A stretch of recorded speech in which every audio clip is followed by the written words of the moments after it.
Good afternoon, everyone. It's Rebecca here, and I'm back from my week away with Bee in the Wye Valley, which was absolutely beautiful and very green. If you saw some of our pictures on Instagram, and I'm back here down on the beach, one of my favourite places to be. And I thought I'd come out today as it is absolutely glorious. And apologies to anybody who gets upset by me posting my lovely pictures of the beach. No names mentioned, Sharon. And I know that you love it really. But I just thought that I would come out today because it's the end of October and I don't know how much longer we're going to have days like this. So I just thought this is what I would do today. And I've titled today's Facebook Live something along the lines of I never seem to say the right thing, or what do I say when we're around the table and there's just aggro, and you can feel it, right? You know what that's like. You know that feeling. And I guess the basic answer that I'm going to say is I don't have the exact words for you to say, because that's going to change with every moment. But what I do know to be true is that you absolutely have the right words to say. So this I guess my message today is going out to those that are caring for somebody that they love. But if you're struggling yourself, then keep listening, because I'm sure you'll pick up some stuff here today that's relevant to you. So one of the reasons for me coming out here today down to the beach is that I use the sea as a metaphor an awful lot, and you may well have come across stuff. We've certainly written bits in the book about it, and also in other videos I've recorded and in blogs I've written and in our social media posts. I talk about the sea a lot as a great metaphor. And what I mean by that is that, let me just turn around a moment so you can see the sea where I am, and it's absolutely flat calm today. There's a bit of breeze which you may be picking up on the sound here, but the sea is absolutely flat calm. Now, if I told you that several weeks back, in fact it was right at the end of August, when I was meant to be having a paddleboard lesson with my son, and they had to cancel it because there were 40-mile-an-hour winds and waves. Now, this bay is huge and very shallow and usually very, very calm. But that day, I tell you, it was absolutely wild, and there was no way that I was going to be on a paddleboard out in that weather. Now, just think about that for a moment, and liken it to our own state of mind. And there are times that we're like the flat, calm sea, and just everything seems to be okay. We know what to say. We feel relaxed. We just feel hopeful that things are going to be okay. And then there are times where it's like a wild storm out there on the sea, and that's going on in our minds. And we get caught up, and we just can't make sense of anything, and we never seem to say the right thing, and our mind goes blank when we should have an answer off pat, and it's all hopeless, and it's always going to be like this, and we just keep going round and round and round and round like that. And kind of continuing with that metaphor, one of the things that we know to be true is that however rough the sea is on the surface, however choppy and churned up it is, you just need to go down a metre or so and it's absolutely flat, calm and still. Now, that is exactly the same for us. Beneath the noise that's on the surface, there is that space of calm and serenity, actually. And you'll have known it yourself. You'll have known it when everybody else seemed to be losing their heads around you, and you felt calm. Or when there was a crisis, you just knew what to do. You were kind of almost on, it was almost like it wasn't you doing it. It was that autopilot of ours that well, I call it our GPS. Our inner GPS just took the reins and knew what to do.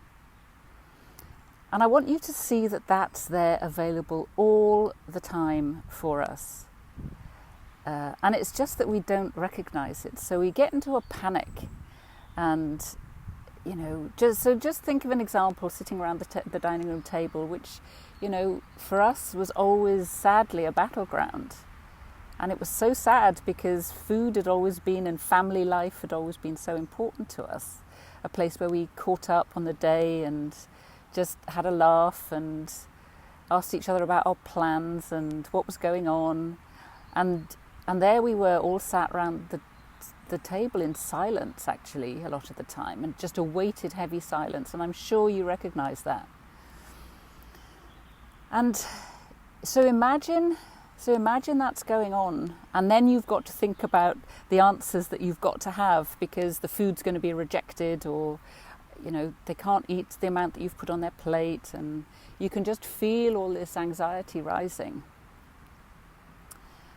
And I just want you to know that when we can just come into that silent place, or just know that it's there, just know that that deeper place is there within us, then we just kind of know the right thing to say.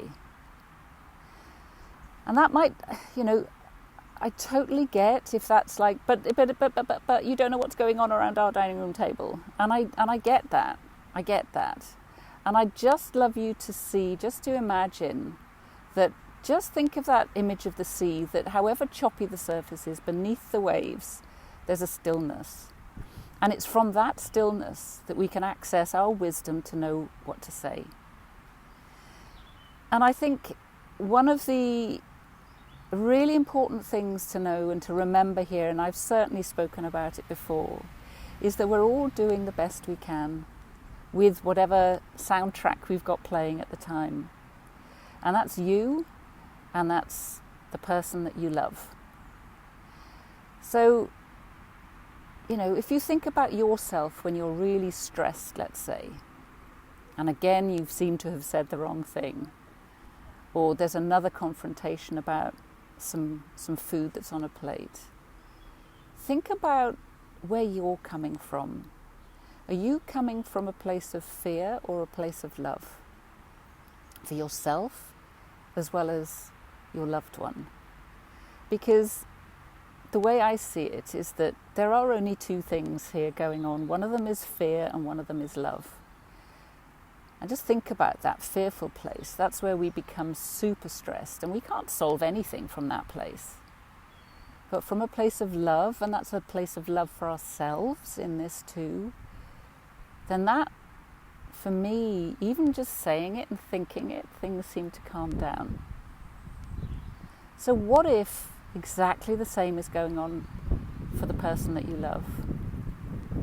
So when you're, let's say, getting a, you know, answer back, you know, there's too much on my plate, I can't eat this food.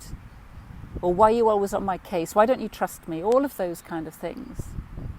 Just think about what they're really saying. What's really being said there?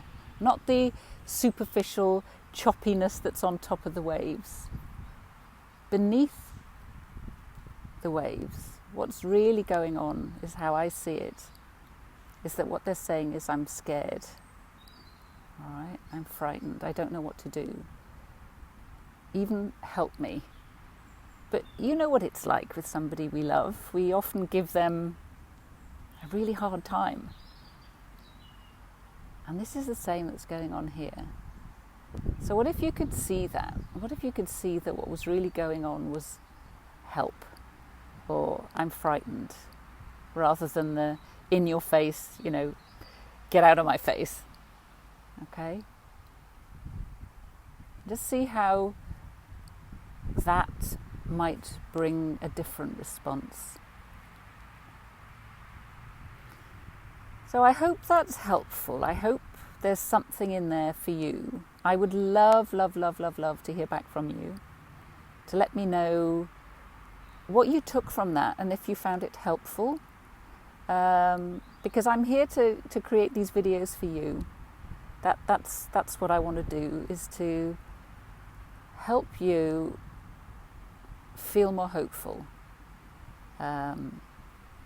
So that's it for this week. I will be back next week. Who knows, I might even be outside again. I'll speak to you soon. Bye.